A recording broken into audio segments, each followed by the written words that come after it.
Photo चाहिए कर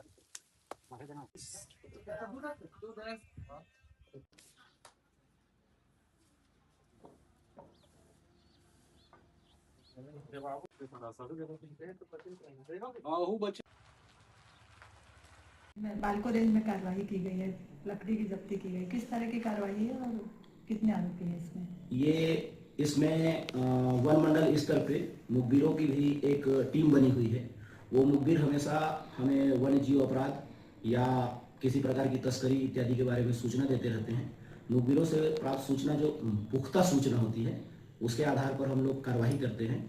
और मुखबिर से ये सूचना मिलने पर कि कहीं पर अत्यधिक मात्रा में कुछ ग्रामीणों के द्वारा, तस्करों के द्वारा, माफियाओं के द्वारा इमारती लकड़ी, जलाऊ लकड़ी ये भंडारण करके रखा गया है, सर्च वारंट की कार्रवाई की गई।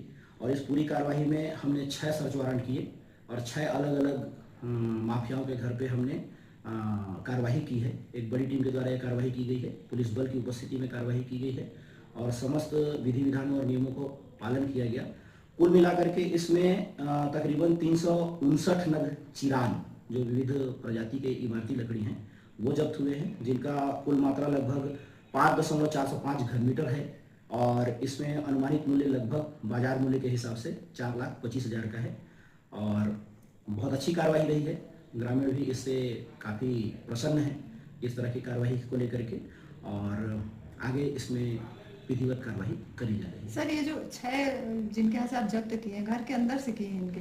हाँ, वो घर में भी छिपा करके रखते हैं, कुछ अपने छतों पे छिपा करके रखते हैं, कुछ अपने बाड़ी में छिपा करके रखते हैं। तो अलग अलग जगह से वो सर्च के दौरान प्राप्त हुआ है। ये जो 6 आरोपी बनाए गए हैं, जो भी ये शिक्षक हैं क्या? ऐसी इनमें एक आदमी के बारे में ये सूचना मिली है कि वो शिक्षा विभाग में पदस्थ हैं। अभी उसका पुख्ता जानकारी शिक्षा विभाग से ही प्राप्त हो पाएगा। 6 के नाम आ रहे हैं सर कि शिक्षक है? नहीं, ऐसा हमारे पास जानकारी नहीं है। हम एक आदमी के बारे में जान रहे हैं। नाम बता दीजिए। उनका नाम जगत निर्मलकर पिता तेजराम है, जो शिक्षक के रूप में पदस्थ हैं। यह ग्राम सतरेंगा की घटना है। इसमें किस टाइप की कार्रवाई कर रहे हैं सर? इसमें आगे वन विधि के अनुसार जो कार्रवाई है वो कार्रवाई कर रहे हैं। जैसा कि शासन को क्षति पहुंचाया गया है, शासन के संपत्ति को क्षति पहुंचाई गई है, तो उन लोगों के ऊपर जो वन विभाग की वन विधियाँ हैं उसके अनुरूप कार्रवाई कर रहे हैं। मुआवजा महसूल निर्धारित किया जाएगा और यदि मुआवजा महसूल से वो लोग संतुष्ट नहीं है, राजीनामा नहीं करते, तो कोर्ट चालान की भी इसमें कार्रवाई करी जाएगी। ठीक। कितना सामान जब्त किया है? ये एक्चुअली मुखबिरों के सूत्रों से हमको खबर मिली थी कि सतरंगा में 6 घरों में भारी तादाद में लकड़ी इकट्ठा किया गया है। तो हमने फिर नियमानुसार सर्च वारंट जारी करा के एसडीओ साहब से फिर हमने कल सुबह वहाँ पर दबिश दी थी। तो वहाँ पर सुबह 8 साढ़े 8 बजे तक हमने दबिश दे दी थी। पूरा 55 लोगों का टीम था हम लोगों का, जिसमें पुलिस बल का भी सहायता लिया गया था। और इसमें कोरबा, लेमरू और बालको परिक्षेत्र के सभी कर्मचारी और अधिकारी थे।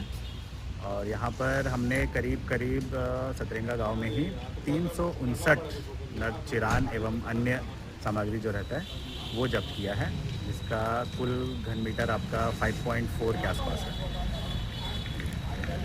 ये जो आरोपी हैं सर, ये मतलब तस्कर हैं कि क्या है? किसी उपयोग के लिए रखे गए? देखिए, अब इसका डायरेक्ट तो हम नहीं कह सकते, क्योंकि एक जो इन्वॉल्व है वो खुद शिक्षक है। तो अब शिक्षक के रहते हुए वो तस्कर है कि वो अपने काम के लिए रखे कि बिजनेस कर रहे हैं, इसकी जानकारी तो देना थोड़ा मुश्किल है, क्योंकि उनके घर से ही मैक्सिमम 85% मटीरियल उनके घर से ही मिला है। उनको कुछ पूछताछ किए हैं तो पूछताछ में संतुष्ट जवाब नहीं मिला है। तो अब जब कर लिया है, POR भी जारी हो गया है। अब देखते हैं आगे जो हमारे वन अधिनियम में जो धारा है उसके अनुसार उनको ऊपर कार्रवाई। किस टाइप की होगी कार्रवाई सर? इसमें प्रावधान क्या है? प्रावधान ये है मैम कि उसमें एक उसका वैल्यूएशन निकलेगा। जो चिरान निकला है उसका कितना वैल्यू है, उसका कौन मतलब आपका जो प्रजातिवार उसका वैल्यूएशन निकाल के फिर उसका मुआवजा मसूल लगता है। तो उसका मुआवजा मसूल जितना आपका वैल्यूएशन है उसका डबल होता है, तो उनके ऊपर वो फाइन लगता है। वो अगर पे करने में राज़ी हो गए तो ठीक है, अगर राज़ी नहीं होते हैं तो फिर उनको न्यायालय में पेश किया जाए। क्या कुछ धाराएं भी लगे सकती? धाराएं लगी है, धाराएं अभी देखना पड़ेगा क्या क्या लगा रहे हैं। 2-3 धाराएं लगती है इसमें। ठीक।